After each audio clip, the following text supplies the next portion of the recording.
Tai wanakusanyika pamoja.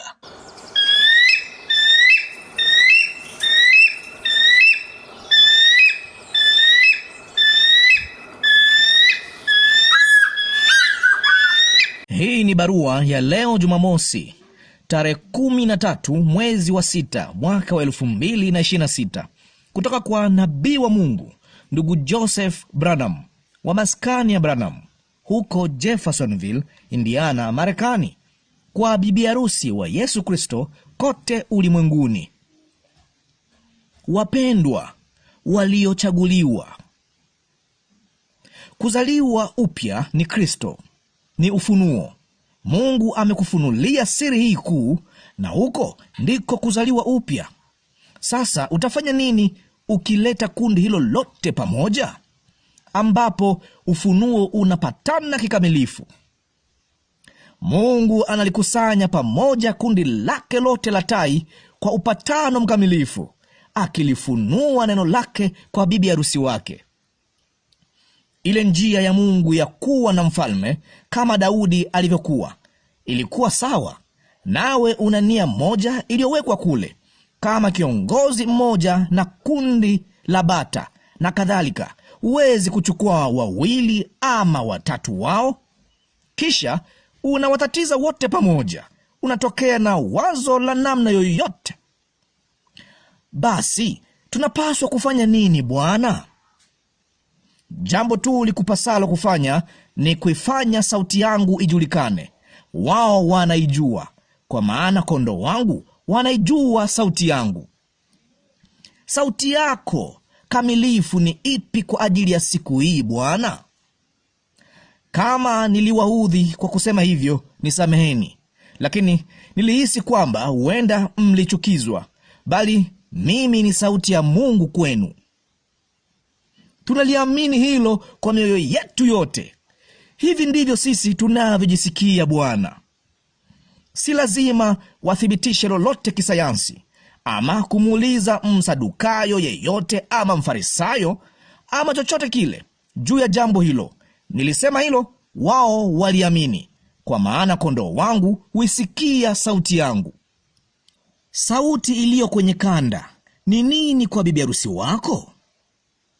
Hili ndio ile sauti ya Mungu kwa jinsi ya herufi, kwa maana hili ndilo ufunuo wote wa Yesu Kristo, Agano la Kale na lile Jipya yakiwekwa pamoja. Amina. Haya basi, je, kanda zingali bado ni muhimu leo?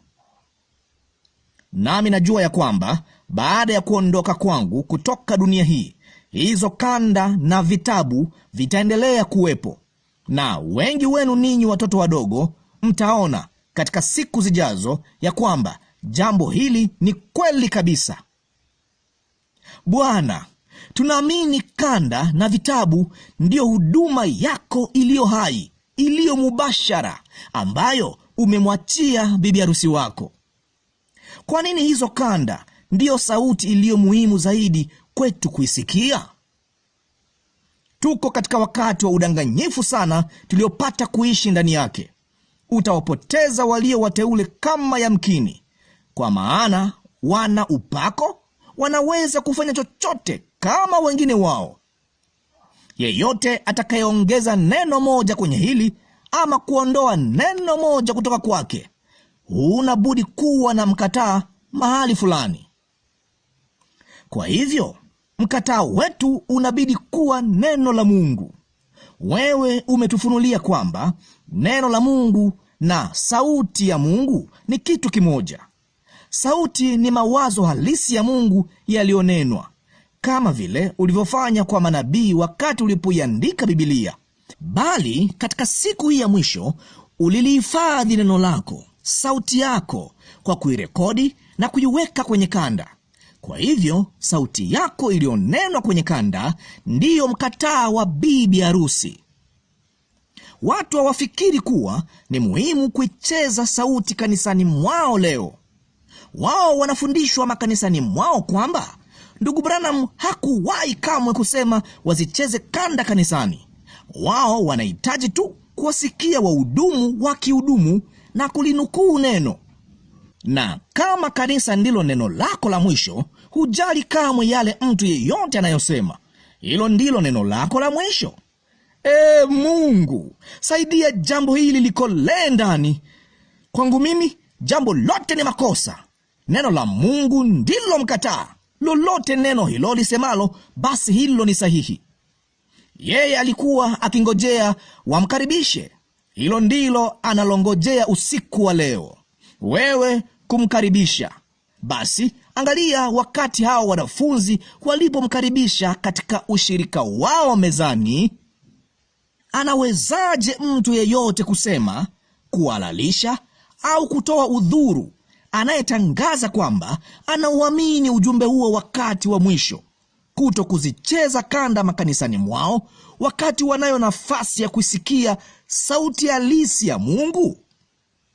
Ndiyo maneno ambayo Mungu alionena kupitia midomo ya mwanadamu, kupitia nabii wake aliyetiwa mafuta.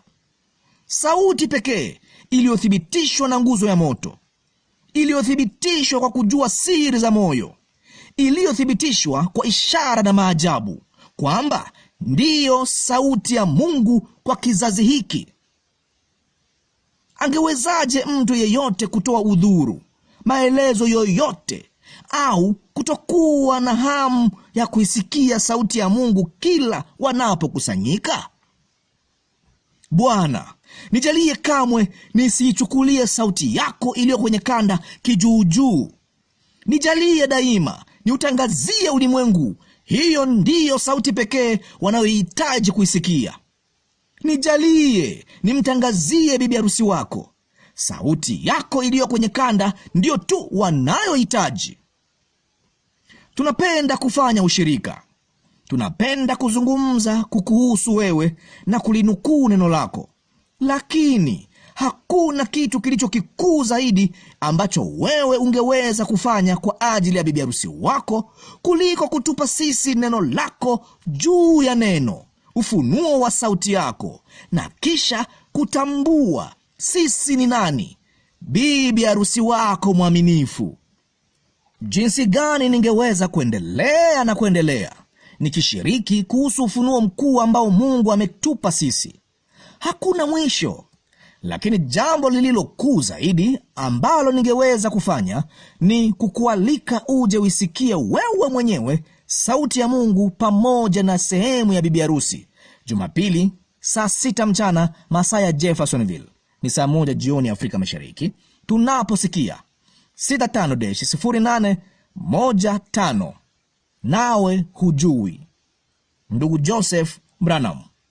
Maandiko ya kusoma: Ufunuo sura ya 3 mstari wa 14 hadi wa 19. Wakolosai sura ya 1 mstari wa 9 hadi 20.